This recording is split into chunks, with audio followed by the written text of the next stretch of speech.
So I'll quickly take us through what has been discussed, what have been the key highlights that the rapporteur team has identified from the discussions that we've had so far. From the preliminary session and the opening session in the morning, it was evident that across the board, every single player indicated that the internet is a global resource. It's important for accessing information, but nonetheless, every user has a role to play to ensure that they remain ethical and responsible for all the information and content that is shared. It was also indicated that people are appreciating the contributions made by technology in terms of end users in government, saying that obviously technology has helped curb corruption in this space.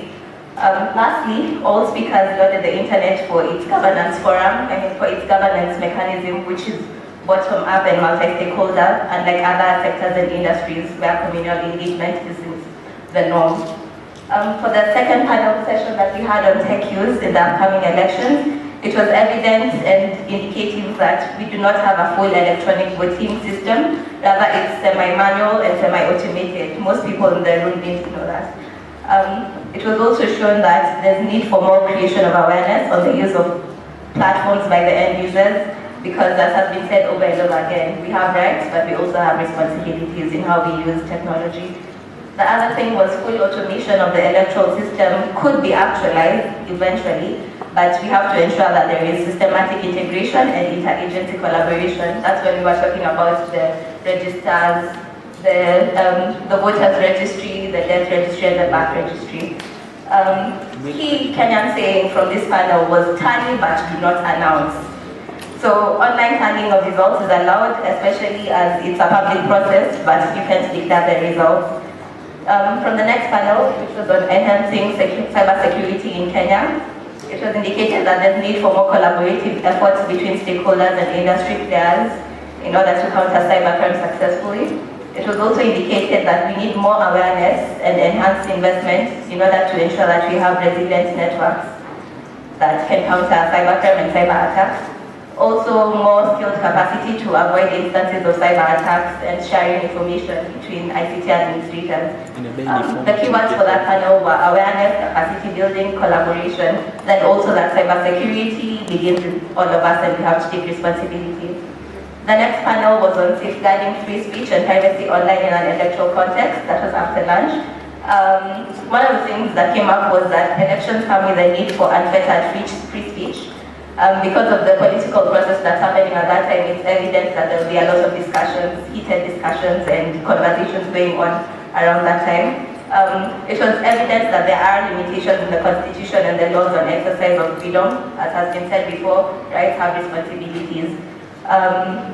They also identified some of the reasons why hate speech is spread so fast, especially on internet-enabled platforms and ICTs.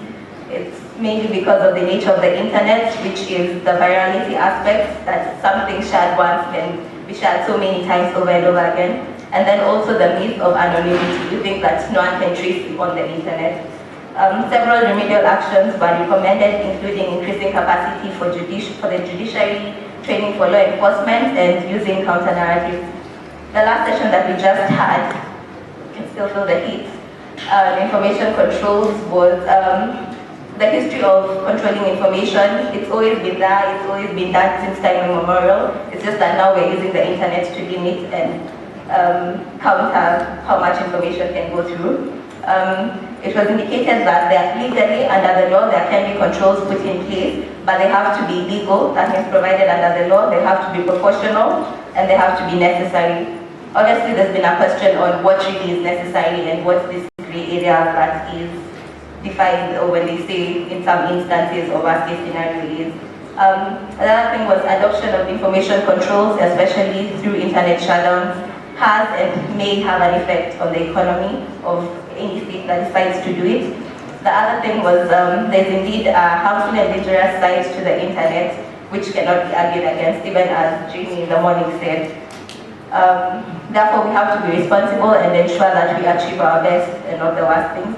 Lastly, there's a need to enhance citizen to government trust, and there's a place for all the players in this internet ecosystem. Thank you. Thank you. A round of applause for June. Thank you very much, June.